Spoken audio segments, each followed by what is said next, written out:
Chers amis,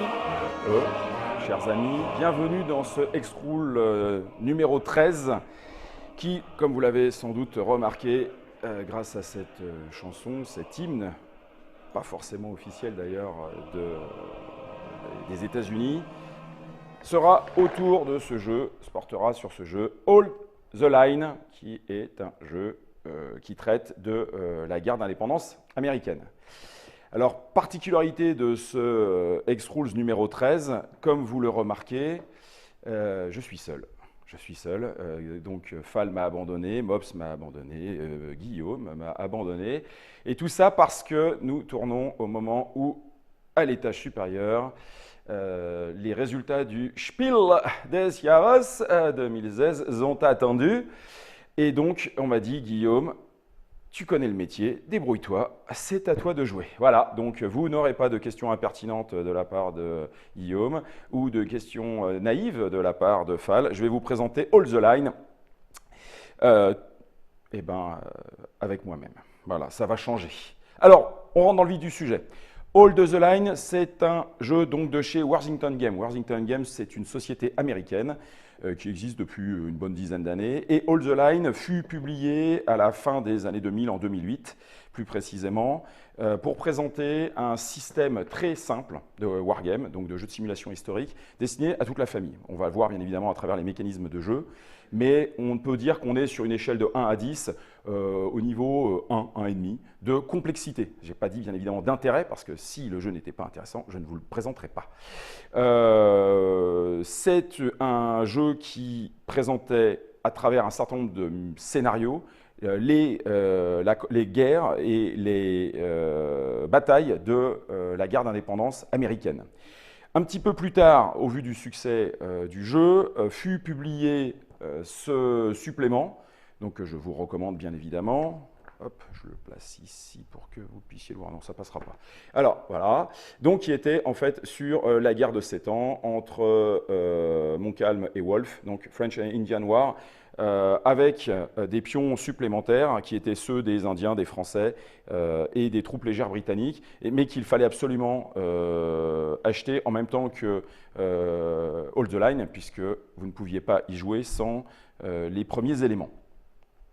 Hold the Line, c'est également un système qui a été développé sur d'autres fronts. Donc vous avez une boîte aujourd'hui qui va vous présenter la guerre de 7 ans, mais cette fois-ci sur le continent européen, donc notamment avec Frédéric II de Prusse, et également un système qui présente les batailles napoléoniennes.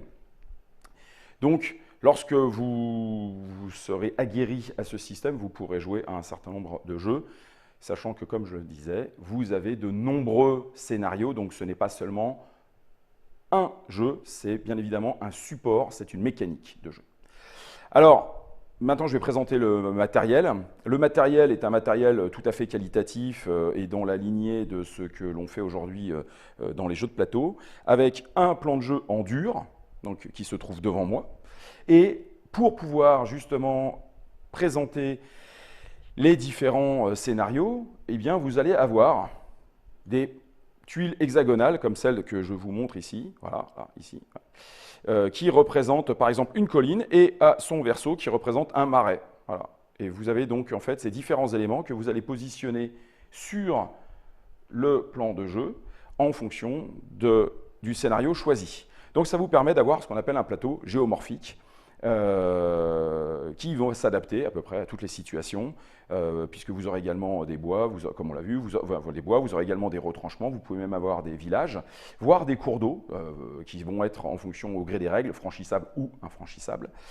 Et ça, c'est pour le plan de jeu, qui est relativement, comme vous le voyez, hein, on est sur un plan de jeu qui fait à peu près une soixantaine de centimètres, donc ça tient sur toutes les tables, ce qui est également un avantage.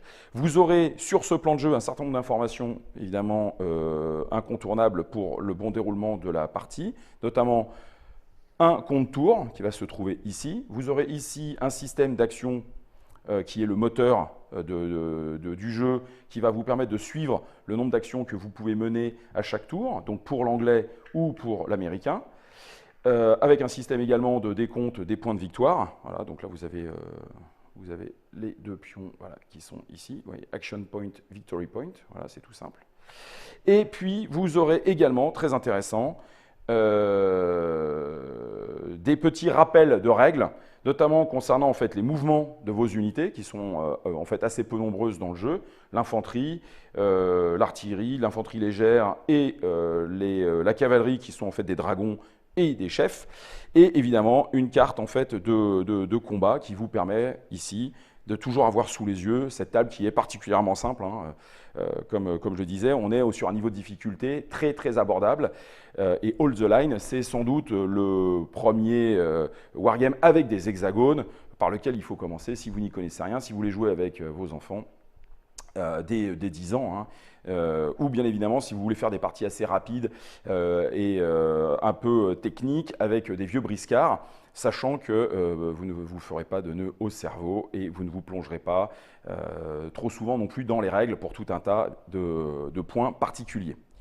Alors, je vous ai présenté le plan de jeu, je vous ai présenté une partie du matériel. Maintenant, l'autre partie du matériel sont les pièces mobiles, c'est-à-dire les unités. Alors là, je prends par exemple, voilà, ces deux petites unités là, voilà. Et bien là, vous voyez de l'infanterie légère britannique, un canon britannique. Je vais prendre un chef américain que je pose ici, et puis je vais prendre une unité d'infanterie, voilà, régulière américaine. Alors ce sont des cartons standards, hein, 2 mm, donc c'est solide, c'est très agréable évidemment à manipuler. Et ben, je dirais, nous sommes prêts à jouer, sachant que ce que vous voyez ici, c'est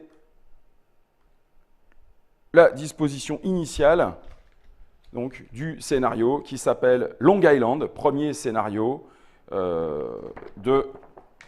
Voilà, vous le voyez là. Voilà, premier scénario en fait, de ce livret qui propose plus d'une dizaine de scénarios, donc il suffit de respecter la mise en place. Et en ce qui concerne les règles, quand je vous disais que c'était simple, vous avez 5 pages de règles. Donc ici, vous avez une présentation en fait, des pions, donc on peut considérer que ce sont des règles, mais une fois que vous les avez lues, pas la peine de vous y reporter une nouvelle fois. Et ensuite, voilà, vous avez vos règles, c'est fini. Après, il y a quelques règles avancées.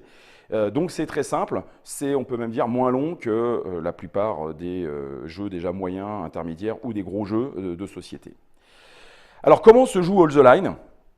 Eh bien, vous allez être surpris par cette simplicité, puisque vous avez notamment un dé bleu, tenez que je vous montre ici. Ce dé bleu, en fait, c'est un dé à 6 faces, tout simple, et les valeurs c'est 1, 2, 3 x 2. Et en début de tour, vous allez rouler votre dé, et là je viens de faire 3, magnifique, regardez, tac, 3. Et c'est comme dans cette partie, c'est l'anglais qui débute, et l'anglais on lui dit qu'il a 3 points d'action, il vient d'en rouler 3, donc vous avez 6 points d'action à gérer pendant le premier tour du jeu, qui va être indiqué en fait ici sur le compte tour. Alors, l'Américain, bien évidemment, fera de même lors de son tour de jeu, sachant que lui, tous les tours, il n'a que 2 points d'action. Ça, c'est pour montrer et symboliser, évidemment, la force et la puissance de commandement des Britanniques à ce moment en fait, de l'histoire, ou dans tous les cas sur cette campagne. Et je dirais, on est déjà à la rentrée dans le cœur du système, c'est-à-dire qu'avec ces 6 points, le Britannique va devoir faire un certain nombre de choses que je vais vous expliquer maintenant. Alors, les choses qu'il peut faire, c'est bien évidemment se déplacer, sachant que lorsqu'il active une unité, il la déplace. Et là, comme on l'a vu ici, le déplacement d'une unité d'infanterie, c'est 1. Donc on se déplace d'un hexagone. Donc j'active cette unité, je fais 1, je viens là. C'est assez difficile de faire plus compliqué. Si je veux déplacer mes dragons qui sont ici et qui, eux, se déplacent de 3, je l'active. Et mes dragons, tagada, tagada, 1, 2, 3, ils viennent ici. Sachant que vous voyez à peu près sur la topographie du terrain, que les Américains sont très forts, ils ont une ligne de défense ici, que les Anglais sont massés dans le coin inférieur droit du plan de jeu, et qu'ils peuvent avoir comme stratégie, par exemple, c'est ce que j'ai mis en place ici, de déborder par le nord les Américains, sachant que dans cette mission, le but de l'Américain, c'est de soit faire subir des pertes à l'Anglais, soit de pouvoir en fait se replier au-delà de la ligne de fortification vers en fait l'Hudson, puisque Long Island c'est l'île qui se trouve en face de New York, donc vers l'Hudson pour pouvoir rembarquer, ce qui s'est passé d'ailleurs historiquement, et aller rejoindre le gros des troupes, ce qu'a fait Washington, sachant que le but de l'anglais bien évidemment c'est de réussir à causer un maximum de pertes à l'américain en moins de 22 tours de jeu, qui correspond grosso modo à 1 heure de jeu de temps effectif. Donc là, ce que je vous ai montré, c'était les déplacements. Donc j'ai déjà procédé à 2 déplacements. Maintenant, je vais continuer en fait à faire mon mouvement. 1, 2, je suis à 3. Donc ici, j'étais à 6. Maintenant, je suis plus qu'à 3. Vous voyez, c'est comme ça qu'on utilise la petite règle des points d'action. Ça, c'est le mouvement.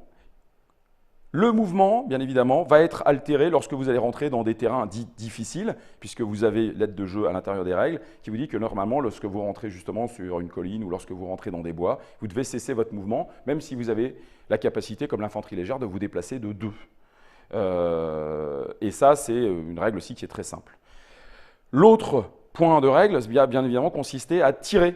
Donc vous allez tirer sur votre adversaire, et c'est là où on va se reporter à cette petite table là, qui se trouve juste en bas du plan de jeu. C'est que pour tirer sur votre adversaire, ça sera juste un rapport de distance en nombre d'hexagones. Donc si je suis en face, je suis à un hexagone, 2 hexagones, 3 hexagones. Celui qui, évidemment, l'unité qui peut tirer le plus loin, c'est l'artillerie. Et là, en fait, c'est très très simple. Ça va me coûter 1 point d'action pour pouvoir en fait déclencher un tir avec une unité. Et ce qui va se passer, c'est que je vais lancer 3 dés. Je lance toujours 3 dés par type d'unité, hop, et tout ce qui fait 5 ou 6 touche. Voilà.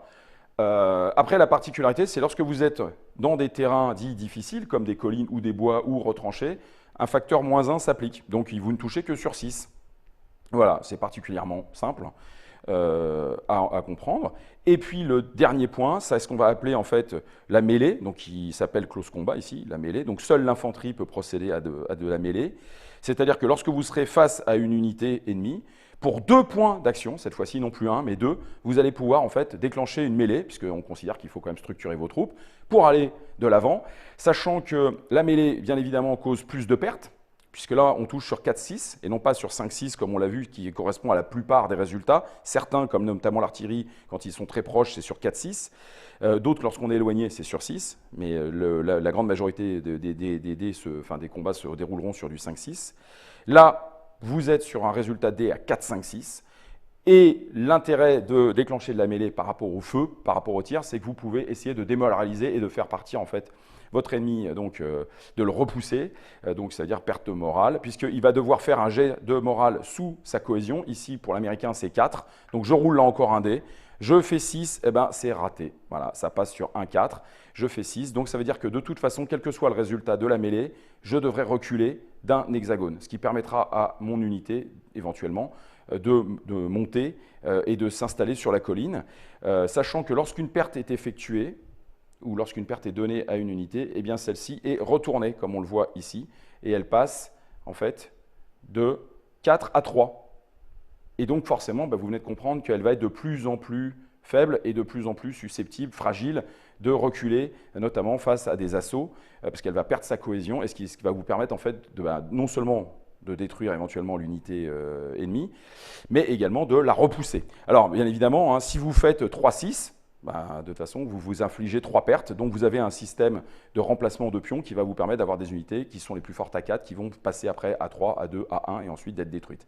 Alors l'intérêt des unités d'élite, telles qu'on en voit une ici, là, 4E pour élite, ça signifie qu'il y en a également du côté américain. Lorsque vous êtes à 1, vous lancez un dé, et vous avez une chance sur 2 de ne pas être détruite, donc si jamais vous subissez une perte, parce que vous êtes de l'élite, donc vous résistez plus longtemps, c'est la grosse force de ces unités, notamment lorsque les conditions de victoire demandent à détruire un certain nombre d'unités adverses, parce que bien évidemment vous allez avoir un côté résilient beaucoup plus fort. On a presque tout dit. Là, ce qui nous manque, c'est au niveau des actions, c'est les chefs. Alors vous avez des chefs. Je vais en montrer un ici. Voilà, ça c'est un chef britannique. Donc le 2-2 sert dans les règles avancées, de même ici que le 1-1. Dans les règles standards, vous les utilisez comme des chefs. Et l'intérêt des chefs, c'est lorsqu'ils sont groupés avec une unité d'infanterie, c'est de pouvoir au combat apporter un malus ou un bonus à votre adversaire sur son test de morale. C'est normal, il y a le chef. Donc ça, c'est une première chose. Et la deuxième chose qui est encore sans doute plus importante, c'est que seuls les chefs vous permettent de rallier des unités.